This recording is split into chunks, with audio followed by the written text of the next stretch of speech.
In Catalog View, return to the Crater Lake geodatabase and select your land cover raster. Click Home, Metadata, Import. Click the Browse button for the Import Metadata From box. Navigate to the NLCD 2011 XML file.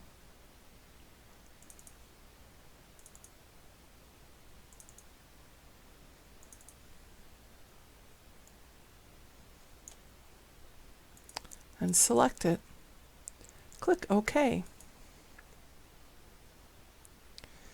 Set the type of metadata to import as FGDC CSDGM. Click OK. Examine the imported metadata.